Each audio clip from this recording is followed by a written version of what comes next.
up, doll collectors, hobbyists, fabs, and besties? I'm Toya, an adult doll collector. Welcome to my miniverse. April 22nd, 2023 is Earth Day. Happy Earth Day for those of you who live on planet Earth. Any Sicarians around here? Sorry, Summer and Callie reference. I couldn't help myself. So today we are recycling a shoebox into a space for our dolls. We are also using leftover scraps from other projects and plastic from doll packaging.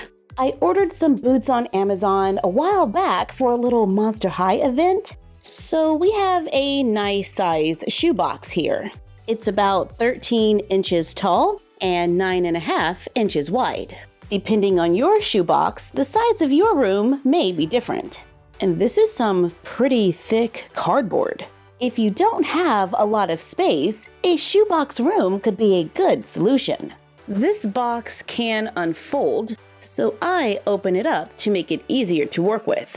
Since this is a small space, this could be a decorating opportunity to try out something new. Let's draw and cut out a window. Cut strips of paper, glue them over the edges to give them a nice finish. We can paint or cover our walls with scrapbook paper.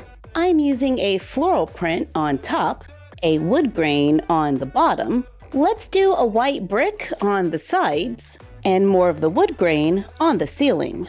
I use a marker to kind of indent all of the corners, so hopefully the paper will stay in place when we bend them. That one's lifting a little. Fold the box to put it back together, gluing everything in place. Let's take a little more scrapbook paper and cover the floor. I didn't worry about covering the entire floor because we're going to make some built-in seating using some scraps of foam board. Oh, look at that. Just about perfect.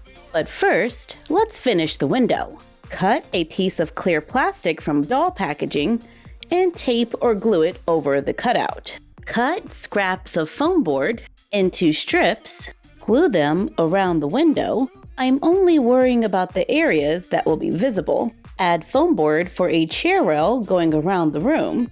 I use a small strip of paper over the areas that need to bend and stop the foam board a little short so our box can still close. We can use ribbon for curtains. First, I glue in a few layers of tulle, gluing it at the top and bottom. Then we add some ribbon onto the sides. And you don't have to use ribbon. You can use fabric and just fold over the ends and then glue it down.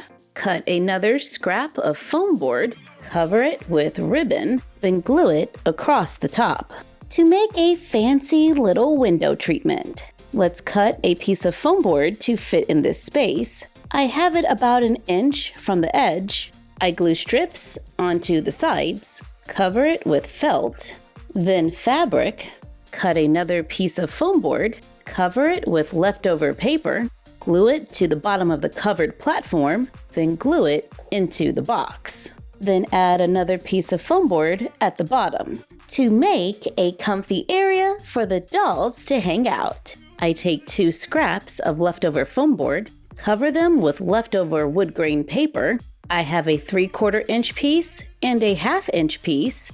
I glue the wider one across the shorter one. I add a few push pins, bend the pointy end on the other side, making sure to leave just a little space so we can use them as hooks. Glue it onto the wall. Let's add a hanger so she can hang up a coat or a sweater. Let's add some flowers. I found a few small frames. I cut out pictures of flowers, glue them to the frames, then attach them to the walls. I added a book sticker, a small bottle, and another flower. How about a small crocheted throw, a couple of books? These are free printables that are available on our blog, MyFroggyStuff.blogspot.com, in case you were interested. Let's add a teacup. This is from the Illy Forever set. We can hang a few purses on the rack. I bought these two on Etsy. This one's from Fancy Doll Design, and this one is from Mimi's Dolls World. I add one of our no-sew scarves to the hanger so the dolls can quickly grab what they need when heading out. Let's add a few more shelves by covering more foam board with paper, then glue them onto the wall so we can display a few more books and complete our little doll space in a shoebox. Most of the items are glued down, so they'll stay in place when opening and closing the box, making this a good room to take on the go. This is a great solution for collectors who don't have a lot of space, and this was a lot of fun to make. It's a project that we were able to complete in one day. Thank you for joining us while we made a doll room in a recycled shoebox. Like, comment, share, and subscribe. Don't forget to ring the bell and follow us on Instagram at MyFroggyStuff, the Frog Vlog, and Bella of MyFroggyStuff. And we will see you next time. Bye! Oh, and happy Earth Day.